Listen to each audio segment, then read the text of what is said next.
Bonjour, Dongo, le conseiller, l'agripreneur et le promoteur agricole. Nous allons ouvrir juste une petite parenthèse sur cette technique de culture.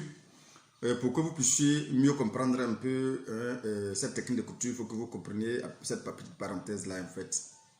Mais je signale que la technique d'utilisation du NIM, j'ai tout mis de manière très détaillée dans la description pour que vous puissiez vraiment maîtriser. Si vous n'avez pas aussi, c'est trop rapide, allez voir que en lisant, vous allez pouvoir vraiment vous en sortir dans la préparation de votre solution pour sécuriser votre culture en culture, je dirais plutôt biologique en fait. Alors ce qu'il voulait souligner ici, c'est que la culture biologique, comme on le dit, c'est une culture biologique. Du coup, on essaie de trouver les voies et moyens qui sont naturels, possibles pour pouvoir défendre nos cultures, sécuriser nos cultures et surtout permettre à la culture de mieux produire. Alors, ce qu'il faut comprendre, c'est que les éléments nutritifs que nous donnons de manière naturelle aux plantes semblent le plus souvent, plus ou moins, ne pas être suffisants, bien sûr, pour mieux vraiment donner les meilleurs résultats. Et c'est pourquoi vous allez voir qu'en agriculture, je dirais plutôt conventionnelle, il y a un niveau très élevé. En termes de production, la production semble beaucoup plus élevée contrairement à l'agriculture biologique parce que les éléments nutritifs, les éléments que nous donnons ne semblent pas être vraiment à la hauteur pour donner un très grand résultat comme je l'ai dit. Alors, il faut souligner que ici l'agriculture hydroponique ou l'agriculture hors sol avec les produits chimiques n'est pas les mêmes rendements que l'agriculture hors sol avec les produits biologiques. Ça, si ne le souligne pas, ça sera une trahison en fait. On ne peut pas avoir les mêmes résultats avec les éléments nutritifs et chimiques ont un rendement 4 fois plus élevé.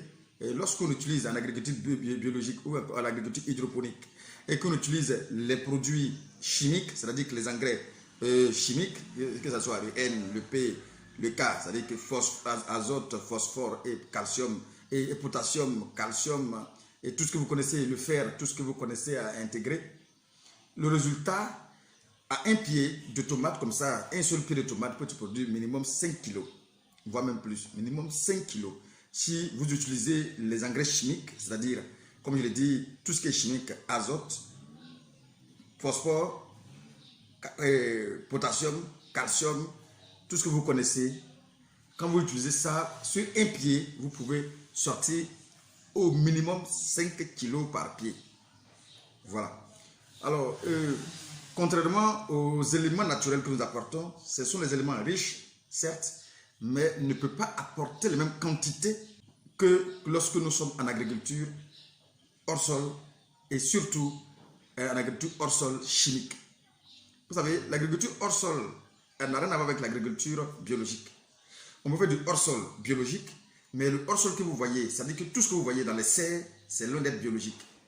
Voilà, c'est vrai, on sécurise un cadre idéal pour que la plante produise conséquemment, mais ce n'est pas l'agriculture hors sol. C'est pourquoi on fait des rendements sur des petites superficies et on fait de très grands rendements.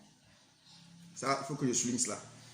Donc, ça veut dire que l'agriculture hors sol biologique est différente de l'agriculture hors sol chimique. On peut faire l'agriculture hors sol sous serre biologique. Et on peut faire aussi l'agriculture hors sol sous serre chimique. Ce que nous avons fait ici, c'est l'agriculture hors sol biologique.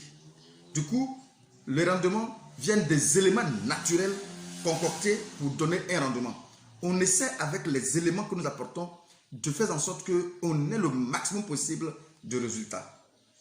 Mais pour être honnête, ça ne peut pas atteindre le résultat que donnent les produits chimiques en agriculture hors sol. Ça ne peut pas atteindre le résultat que donnent les produits chimiques.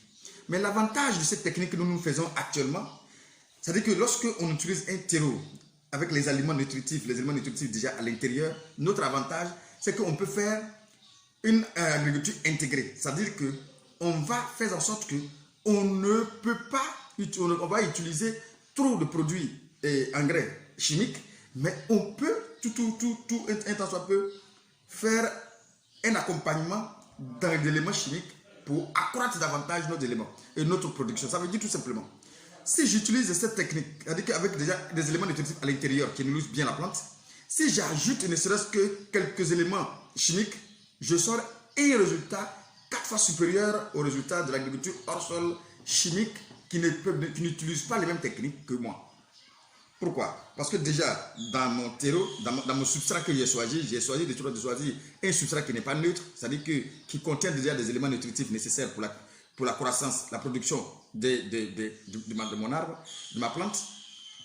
Et en plus, j'apporte encore d'autres éléments pour pouvoir encore augmenter les éléments nutritifs là dans ma culture pour sortir un résultat beaucoup plus excellent que le résultat que lorsque je suis sur serre.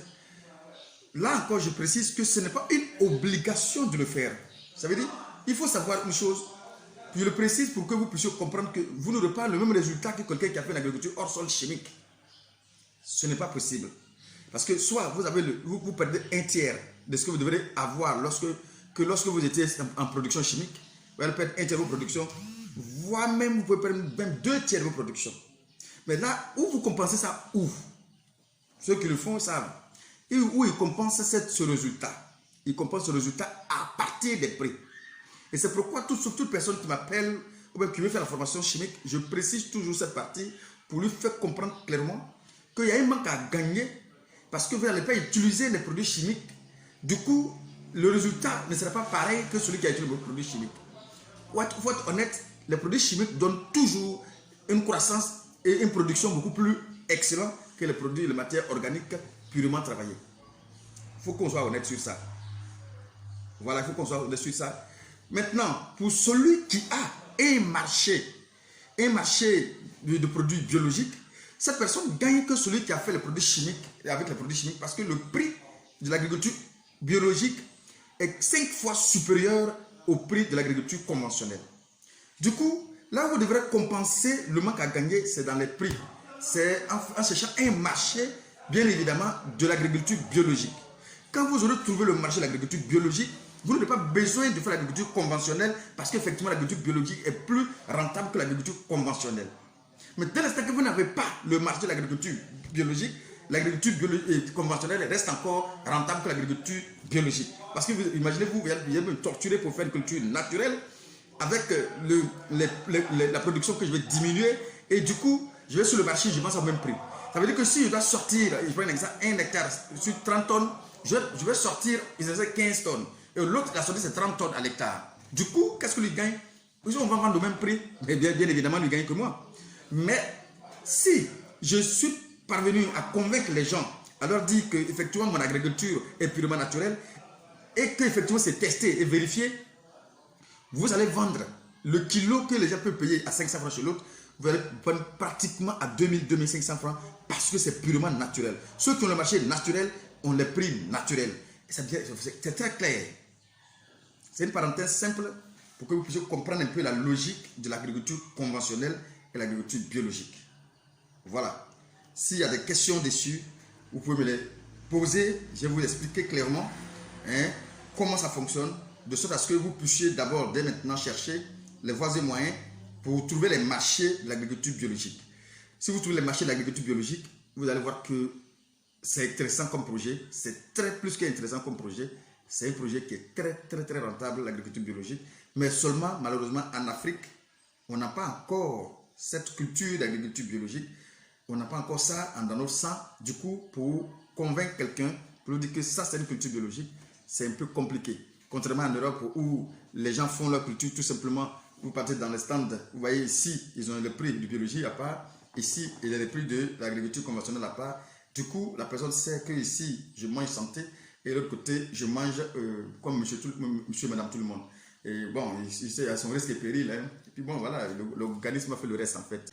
Voici un peu la parenthèse que je voulais vous souligner pour que vous puissiez déjà comprendre un peu comment les choses fonctionnent entre les deux, l'agriculture conventionnelle et l'agriculture biologique.